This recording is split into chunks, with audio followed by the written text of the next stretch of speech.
बांग्लादेश की वजीर आजम शेख हसीना नरेंद्र मोदी की हल्फ बर्दारी की तकरीब में शिरकत के लिए पहुंची दिल्ली।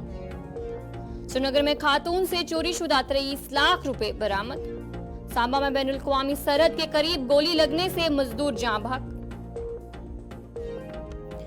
सोपोर पुलिस हमले में एसआई की श्रीनगर में छापे जारी। जम्मू कश्मीर में 10 जून से शदीद गर्मी दोबारा शुरू होने का इम्कान।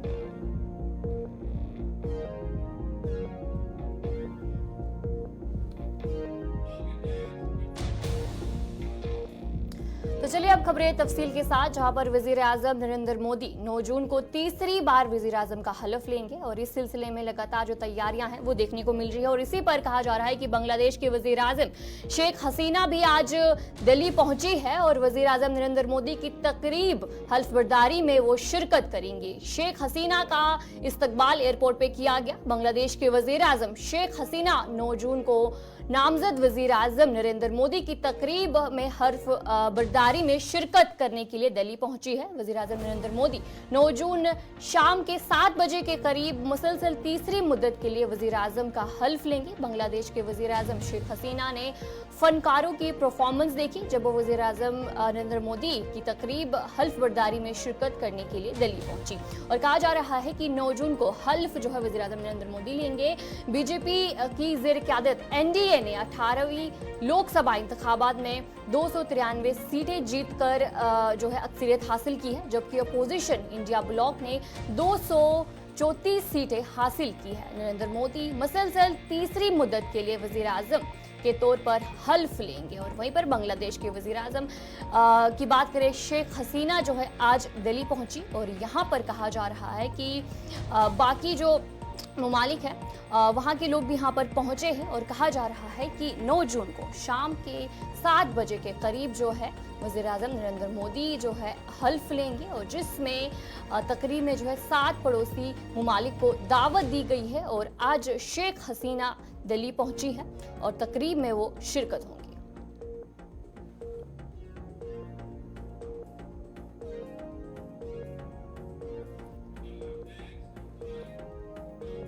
तो चलिए इधर दिल्ली से भी खबर सामने आ रही है, जहां पर दिल्ली में कांग्रेस वर्कर कमेटी की तरफ से एक मीटिंग की गई है। दिल्ली से एक बड़ी खबर है। आज कहा जा रहा है कि दिल्ली में कांग्रेस वर्कर कमेटी की तरफ से एक मीटिंग हुई है। इस मीटिंग में लोकसभा इंतखाबात के नताइज पर तबादला ख्याल किया गया और कहा जा रहा है कि होटल अशोक में सुबह 11 बजे के करीब ये मीटिंग शुरू हुई और मीटिंग में पार्टी सदर मल्लिकार्जुन खड़गे, सोनिया गांधी, राहुल गांधी, प्रियंका गांधी समेत दीगर अरकान ने शिरकत की है। यानी कि जो बाकी मेंबर्स है पार्टी के, उनकी तरफ से यहाँ पर शिरकत की गई है और आज सुबह 11 बजे के करीब ये मीटिंग जो है वो देखने को मिली है, जहाँ पर कहा जा रहा है कि क्या तबादला ख्याल जो है इंतखाबी तबादला ख्याल जो है किया गया, इंतखाबी नताइज पर वहाँ पर मीटिंग की गई है।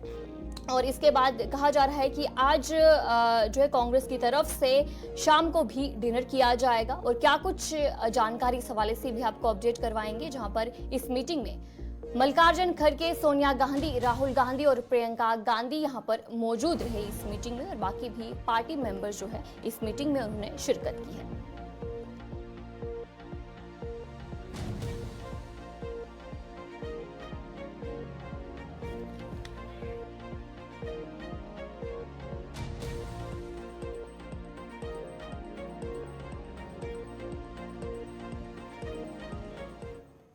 जम्मू कश्मीर पुलिस की जानिब से आज डिस्ट्रिक्ट पुलिस लाइंस पुलवामा में अवामी शिकायत प्रोग्राम का इनेकाद किया गया, जिसमें पुलिस के सरबराह आर स्वेन ने शिरकत की। इस मौके पर मुख्तलिफ इलाकों से आए हुए लोगों ने शिरकत करते हुए कुछ मसाइल डीजीपी के नोटिस में लाए। इस मौके पर पुलिस सरबराह ने अपने खिताब में कहा कि अवाम और पुलिस के दरमियान रिश्ता मजबूत होना जरूरी है और इसके लिए दोनों को एक साथ मिलकर काम करना होगा।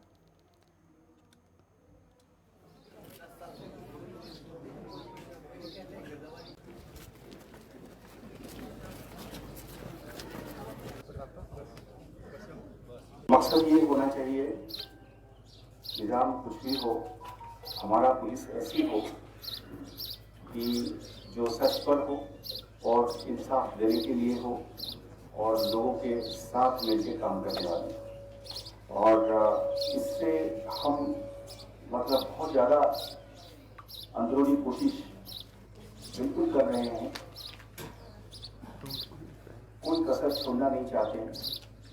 करते करते कमी रह जाती है, पर ईमान में, नियत में और मेहनत में एक पैसे की हम छोड़ना नहीं चाहते। काबिलियत में कभी कभार रह जाए तो फिर वो आप लोगों को बर्दाश्त करनी पड़ेगी या पड़ती है। आप ही में से है ये पुलिस, आप ही में से हम लोग हैं। जब यहाँ से चला जाता हूँ जम्मू कश्मीर से बाहर में वहाँ होता, तो वहाँ का पुलिस कहीं और यहाँ बैठा हुआ होता है। तो ये जो एक सच्चाई है, इस सच्चाई को पुलिस वाले समझे, आवाम समझे, और ये हमारा काम हमेशा कठिन रहा है कि कुछ लोगों के खिलाफ हमको कार्रवाई करनी पड़ती है, ज्यादातर लोगों को सुकून देती है।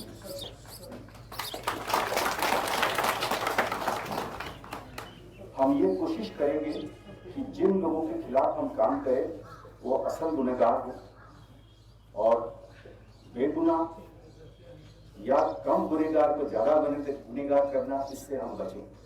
हमारी पुलिस की ये बिल्कुल कोशिश रहेगी। हमारे बार बार हमारे बीच में बातचीत होती रहती है, हमारे सीनियर अफसर साहिबान के बीच में, सिपाही से लेकर आला ऑफिसर तक। गलती होती है तो हम उसको करेक्शन भी करने की कोशिश करते हैं। पुलिस की गलती को करेक्शन करने वाला ही पुलिस है।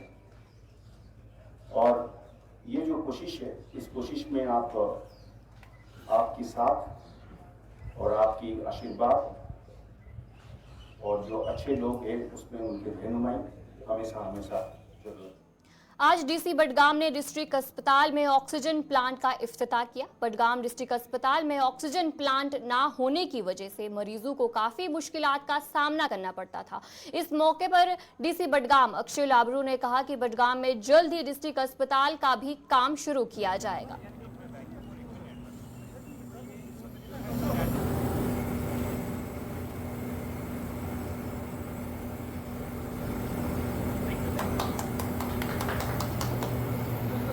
आप लोगों को याद होगा, बहुत लोग आप में से हमारे साथ आए थे दिसंबर के महीने में। 2 कामों को हमने यहाँ पे फौरन कंप्लीट करने के लिए कोशिशें मिशन मोड में शुरू की थी। एक प्रोजेक्ट था ब्लड सेपरेशन यूनिट, जो अगर अभी आप देखेंगे फिनिशिंग टच पे है। ब्लड सेपरेशन यूनिट की जो ब्लड कंपोनेंट सेपरेशन यूनिट की फैसिलिटी है लगभग तैयार है।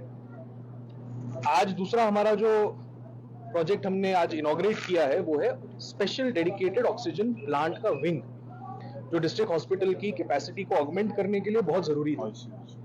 और इस कैपेसिटी को ऑगमेंट करने की जो रिक्वेस्ट थी, ऑब्वियसली मेडिकल सुपरिटेंडेंट की टीम, सीएमओ साहब की टीम की तरफ से थी ही, यहाँ के पेशेंट्स की तरफ से, और फ्यूचर की जो प्लानिंग है उसको मद्देनजर रख के भी किया गया था। तो हमारी एग्जिस्टिंग जो ऑक्सीजन प्लांट की कैपेसिटी थी वो हमने श्रीनगर से रिक्वेस्ट करके यहाँ पे डाइवर्ट कराई, और जो रिक्वायर्ड मशीनरी थी वो एमईडी के जो हमारे इंजीनियर साहब हैं उन लोगों ने बहुत बढ़िया तरीके से हमारे साथ कोऑपरेट करके डिस्ट्रिक्ट केपेक्स फंड में हमने सप्लीमेंट करके इंश्योर कराया कि ये ऑक्सीजन प्लांट हमारे बडगाम के जितने भी पेशेंट्स मेन डिस्ट्रिक्ट हॉस्पिटल में आते हैं, उस डिस्ट्रिक्ट हॉस्पिटल में उनकी कैपेसिटी को हम ऑगमेंट कर सकें। क्योंकि लोगों की देरी ना मांगती है कि उस पर काम भी हुआ था नए डिस्ट्रिक्ट हॉस्पिटल के लिए। मैं आपको बता दूं, क्या प्रोग्रेस है? मैं आपको बताते हुए बहुत खुशी है कि अलॉटमेंट बहुत जल्द होने वाली है, और इसी तरीके से आपको लेके बहुत जल्दी हम चलेंगे, जहां पे हमारे नए डिस्ट्रिक्ट हॉस्पिटल का काम बहुत जल्दी ग्राउंड पे शुरू हो जाएगा। सालाना अमरनाथ यात्रा जो कि रवा माह के 29 तारीख से शुरू हो रही है, वहीं इंतजामिया की जानिब से तैयारियां जोरों शोरों से जारी है। जम्मू के यात्रा भवन में कैंप में आने वाले श्रद्धालु के लिए इंतजामात किए जा रहे हैं, और इस हवाले से जिला तरक्याती कमिश्नर जम्मू और कमिश्नर जीएमसी ने गुलिस्तान न्यूज नुमाइंदा अनिल शर्मा से बात करते हुए कहा कि यात्रा के पेश नजर तैयारियां शुरू कर दी गई हैं और उम्मीद है कि वक्त से कबल सभी तैयारियां मुकम्मल हो जाएंगी। यात्रा से रिलेटेड जो तैयारियां हैं शुरू हो गई हैं। पिछली बार जो जितना कुछ भी सहूलियत या जो सुविधाएं थी, हम इस बार कोशिश कर रहे हैं, पूरा जिला प्रशासन और यूटी एडमिनिस्ट्रेशन भी, कि इस बार उससे भी अच्छा रहे, और जो फीडबैक पिछली बार आए उन पर काम किया जा रहा है ताकि किसी प्रकार की कोई परेशानी न हो, यात्रा बहुत अच्छे से हो जाए। निश्चित तौर पर जो श्रद्धालु उनकी संख्या बढ़ने वाली है, और साथ ही साथ जो उनके हम काउंटर्स का प्रावधान करते हैं वो ज़्यादा कर रहे हैं, और जो कुछ भी जैसे बरसात वगैरह जब भी होती थी, जो होल्डिंग एरियाज़ वगैरह हैं तो उसमें भी बढ़ोतरी की गई है।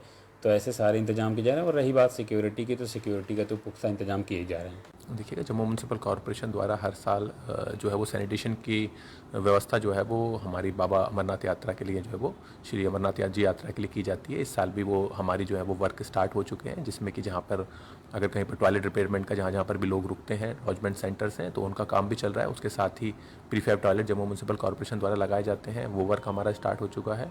और इसके साथ ही जम्मू म्यूनसिपल लिमिट एरिया में जहाँ जहाँ पर भी लंगर लगते हैं या फिर जहाँ जहाँ पर भी यात्री रुकते हैं, वहाँ पर अप्रोप्रिएट नंबर में पानी उपलब्ध हो, अप्रोप्रिएट नंबर में सफाई कर्मचारी उपलब्ध हो, कहीं पर भी जो है वो गंदगी ना फैले, और 100% जो कचरा है उसको हम पूरी तरीके से जो है वो जो वेस्ट है उसको पूरी तरीके से हम डिस्पोज ऑफ कर सकें। तो उसके लिए कार्रवाई लगातार जो है वो, उसके लिए सारे टेंडर्स हमारे इन प्लेस हैं। और इस समय प्री फैब्रिकेशन टॉयलेट जो है वो डिफरेंट जगहों पर जो हमारे डेजिग्नेटेड प्लेस है वहाँ पर लगाई जा रही है, सो दैट हम एक स्वच्छ माहौल में जो है ये अमरनाथ यात्रा करवा सकें। देखिएगा, श्री अमरनाथ जी यात्रा के ऊपर मैं मीन्स कोई भी कमेंट करने के लिए जो है मैं नहीं कर पाऊँगा, जो कि क्या आंकड़े हैं या फिर क्या व्यवस्था है, क्या सिक्योरिटी व्यवस्था है या फिर क्या नंबर है, I am not authorise to make any comment on that. जो मेरा लिमिटेड रोल है कि जम्मू में जो हमारे श्रद्धालु जो रुकते हैं उसके लिए हमने प्रॉपर अरेंजमेंट जो है वो किए हैं, सो दैट कहीं पर भी कोई कमी ना आने पाए। और हम उसी हिसाब से अपने जो है कि जो हमें डायरेक्शन दी गई, जो हमें जो है कि किस तरीके से अगर हमने एडिटिव अगर नंबर आता है उसको किस तरीके से हैंडल करना है, अकॉर्डिंगली वी आर मेकिंग। तराल में आज यूथ सर्विस एंड स्पोर्ट्स की जानिब से एक वॉलीबॉल टूर्नामेंट का इनेकाद किया गया, जिसमें तराल जोन के मुख्तलिफ स्कूलों से आए हुए खिलाड़ियों की एक बड़ी तादाद ने शिरकत की। टूर्नामेंट का इफ्तिताह एडीसी तराल साजिद नकाश ने जोनल फिजिकल एजुकेशन ऑफिसर की मौजूदगी में किया। इस दौरान खिलाड़ियों ने बेहतर खेल का मुजाहिरा किया, जिसके बाद उनकी सराहना की गई। एडीसी तराल की तरफ से कहा गया कि तराल के नौजवान खेल कूद में बेहतर कारकर्दगी का मुजाहिरा कर रहे हैं, जबकि तालीमी एतबार से भी वो काफ़ी आगे हैं। उन्होंने कहा कि खेल कूद एक ऐसा जरिया है जिसके जरिए हम नौजवानों को मुंशियात और बाकी बुराइयों से दूर रख सकते हैं। देखिए, जैसा आपको पता है ये कि आए दिन ये स्पोर्ट्स की एक्टिविटीज़ यहाँ पे होती रहती है, चाहे एडमिनिस्ट्रेशन की तरफ होती है, स्पोर्ट्स काउंसिल की तरफ होती है, स्पोर्ट्स डिपार्टमेंट की तरफ से होती है, या पुलिस की तरफ से, या सीआरपीएफ के माध्यम से होती है। इससे यही पता चलता है कि खुशगवार मौसम है, खुशगवार एनवायरनमेंट है खेलों के लिए। न सिर्फ खेलों के लिए, बल्कि अगर आपने पिछली दफ़ा भी देखा होगा कि नीट का रिजल्ट भी निकल आया, उसमें भी त्राल सब डिस्ट्रिक्ट त्राल में जो बच्चों ने माया नाज जो कामयाबी हासिल की, वो वाकई में सराहने के लिए काफ़ी है। It's very important that we have to understand कि it's only because when they have a conducive environment to play and conducive environment to read and write. तो ये एक खुश आयन बात है सब डिस्ट्रिक्ट के लिए। और not only in NEET but also in sports इन्होंने अपना जो है लोहा मनवाया है। नेशनल इंटरनेशनल लेवल की जो गेम्स में उन्होंने पार्टिसिपेट किया है, not only participated but they have earned won laurels for the state as well as for the sub district Tral. तो ये एक बेहतरीन जो जरिया है जिस जरिए से हम मुआशरे को तबाही से या बाकी जो ड्रग एब्यूज से हम बचा सकते हैं। तो उसके लिए एक सबसे बेहतरीन तरीका यही है कि लोगों को, बच्चों को इसकी रगबत दें। और इस सिलसिले में जो स्पोर्ट्स काउंसिल और स्पोर्ट्स डिपार्टमेंट हमारे हैं, वो अपनी जो अंतिक मेहनत जो कर रहे हैं वो भी सराहने के लायक है। Thank you. शोपियां में ट्रेडर्स फेडरेशन के इंतखाबात का इनेकाद आज शोपियां में किया जा रहा है, जिसका एहतमाम शोपियान के जिला इंतजामिया ने किया है। इस इंतखाबात में ताजिर जोश और जज्बे के साथ हिस्सा ले रहे हैं। इंतखाबी नताइज का ऐलान आज शाम 5 बजे किया जाएगा।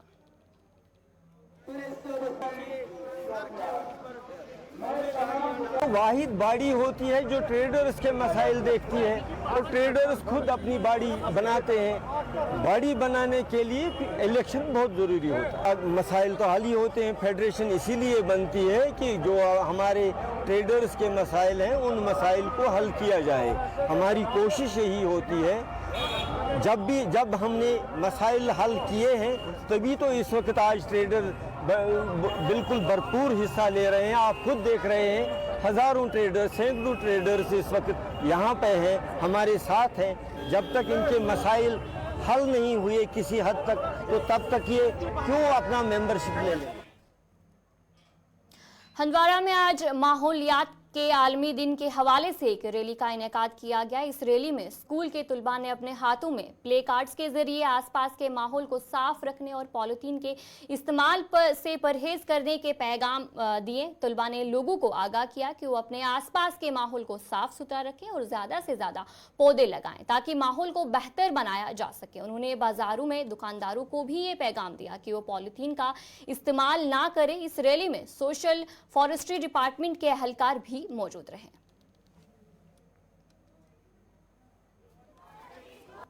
आज एम्स स्कूल ने हंदवाड़ा में एक रैली निकाली है जिसको महकमा सोशल फॉरेस्ट्री ने कोलैबोरेट किया है और आज के दिन का जो मेन मकसद है वो हम हंदवाड़ा टाउन के दुकानदारों को, ट्रेडर्स को ये कहना चाहते हैं कि आप पॉलीथीन को बैन कीजिए, पॉलीथीन को इस्तेमाल मत कीजिए।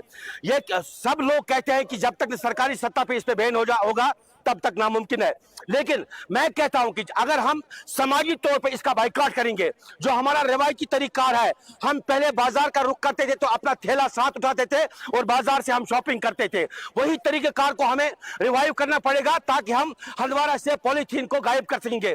क्योंकि पॉलीथीन एक ऐसा सबस्टेंस है जिससे हमारे जमीन को कैंसर होता है और अगर जमीन को कैंसर हो जाएगा तो इस पे जो जिंदगी है उसको भी खतरा लायक रहेगा और इससे जमीन का जो टेम्परेचर है वो भी बढ़ जाता है। लिहाजा मेरी तमाम लोगों से गुजारिश है कि अगर आपको इस ब्यूटीफुल सियारे अर्थ पर जिंदगी को मौका देना है तो आपको इसको साफ और शफाफ रखना है और पॉलिथीन नहीं फेंकना है और ज्यादा से ज्यादा पेड़ लगाने हैं और उन पेड़ों की रखवाली करनी है, तब जाके हम साफ शफाफ सरसब्ज शादाब माहौल बना सकते हैं जिसमें जो इंसानियत है उसको पनपने का मौका मिल सकता है। मैं मीडिया से अपील करता हूं, मैं मुखला से अपील करता हूं, टीचर से अपील करता हूं, सिविल सोसाइटी से अपील करता हूं कि आप अपने इर्द गिर्द के माहौल को साफ रखें, नदी नालों को साफ रखे, उसमें कूड़ा करकट जो है उसमें न फेंके और खासकर जो पॉलिथीन है उसको।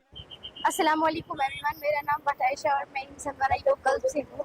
तो हमने हंदवाड़ा में ये प्रोग्राम इसलिए मार्केट में किया कि ताकि हम लोगों को अवेयर कर सके, हम एक दूसरे को अवेयर कर सके कि हम अपनी अर्थ के लिए क्या कर सकते हैं। जो लोग यहाँ पर ज़्यादातर शॉपकीपर्स प्लास्टिक बैग्स यूज़ करते हैं, फिर जो आम आदमी है वो भी प्लास्टिक पॉलीथीन यूज़ करते हैं, प्लास्टिक बैग्स यूज़ करते हैं।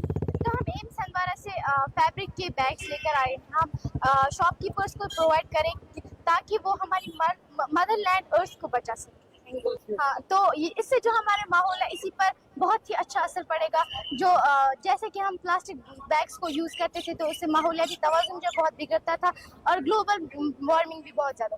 आपने ये भी कहा कि वाटर बॉडी को हम कैसे बचा सकते हैं, तो हम उसको भी बचा सकते हैं। हम ये जो पॉलीथीन था ये नॉन बायोडिग्रेडेबल मटेरियल था, तो जब ये पानी में चला था तो एक्वेटिक लाइफ को भी बहुत ही ज़्यादा नुकसान पहुंचा था। तो जब हमने ये फैब्रिक के बैग्स यूज़ करेंगे तो इससे कोई असर नहीं। तो मेरा नाम है अरूज फिरदौस और हम एम्स सेकेंडरी स्कूल से आए हैं। आज हम वर्ल्ड एनवायरनमेंट डे मना रहे हैं, तो उस हिसाब से हम यहाँ पे रैली निकाल रहे हैं ताकि हम हर किसी से ये इंटरेक्शन करें इस बारे में कि हम अपने एनवायरनमेंट को कैसे बचा सकते हैं और हम ग्रीनर फ्यूचर को कैसे मतलब उसको कैसे बचा सकते हैं। और यही जनरेशन जो है, आगे आने वाली जनरेशन, उनके लिए हम कैसे रिसोर्सेज जो है वो बचा के रखें, कैसे हम जुडिशियल यूज करें अपने रिसोर्सेज का, बस वही सब कुछ बताने आ रहे हैं। तो जी, हमारा जो मैसेज है आज का कि अपने माहौल को साफ रखें और पॉलीथीन बैग्स का जो है यूज ना करें, जूट बैग्स का यूज करें। आज हमने जूट बैग साथ लाए थे, दुकानदार हजरात को हमने दिए और उनसे पॉलीथीन बैग जिनके पास थे उनसे वापस लिए। वो एक मैसेज है कि आज के बाद वो सब जूट बैग्स का ही इस्तेमाल करें और पॉलीथीन बैग्स का इस्तेमाल न करें, क्योंकि आप सबको पता है कि हमारे माहौल में कितनी गंदगियां फैली है। खासतौर पर अगर हम पॉलीथीन की बात करें तो इससे जो हमारी जमीन है वो बंजर बन जाती है, ये सबको पता है, लेकिन उसके बावजूद भी हमारी सोसाइटी जो है इसको यूज करती है। और हम आज एम्स हंदवाड़ा की तरफ से तमाम गुयूर अवाम को ये मैसेज देना चाहते हैं कि अपनी जो ये प्रकृति है यानी जो माहौल है अपना, ये साफ रखें, पॉलीथीन का कम यूज करें और एफॉरेस्टेशन करें। हमारा जो आज का स्लोगन था 1 2 3 plant a tree, 4 5 6 no more x and 7 8 9 stay safe and fine. इसका मतलब ये है जितनी हम ज्यादा एफॉरेस्टेशन करेंगे हमारा माहौल ज्यादा साफ रहेगा। और एम्स हंदवाड़ा की तरफ से मैं तो चलिए एक बड़ी खबर सामने आ रही है जहां पर जम्मू कश्मीर इंतजामिया की तरफ से एक बड़ी कार्रवाई की गई है। कहा जा रहा है कि जम्मू कश्मीर की इंतजामिया ने 4 मुलाजमीन को नौकरियों से बरतरफ कर दिया गया है, जहां पर यह बताया जा रहा है कि मिलिटेंट तंजीमों के साथ इनका राब्ता था, जिसके चलते जम्मू कश्मीर इंतजामिया की तरफ से ये बड़ी कार्रवाई की गई है। कहा जा रहा है कि 4 मुलाजमीन को नौकरियों से बरतरफ कर दिया गया है और वजह ये बताई जा रही है कि मिलिटेंट तंजीमों के साथ इनका राब्ता था और 4 ये मुलाजमीन हैं जिन्हें बरतरफ कर दिया गया है, जिसमें से 2 पुलिस कांस्टेबल बताए जा रहे हैं, एक टीचर और एक जल शक्ति महकमे का मुलाजिम है जिसे बरतरफ कर दिया गया है नौकरी से। जम्मू कश्मीर इंतजामिया की तरफ से ये बड़ी कार्रवाई जो है वो देखने को मिल रही है और इससे पहले भी लगातार देखने को मिलता है कि जिस तरीके से जो जीरो टॉलरेंस पॉलिसी है उसे अपनाया जा रहा है, चाहे जम्मू कश्मीर इंतजामिया की बात करें या फिर सेंट्रल गवर्नमेंट की बात करें, उनकी तरफ से यही कोशिश है कि जम्मू कश्मीर में जितने भी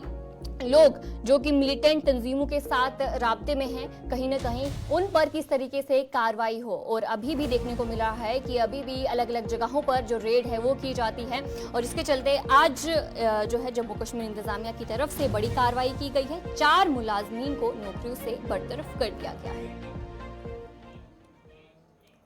तो चलिए नाज़रीन, उर्दू खबरनामे में इतना ही। अभी के लिए मुझे दीजिए इजाजत और आप बने रहे गुलिस्तान न्यूज़ के साथ।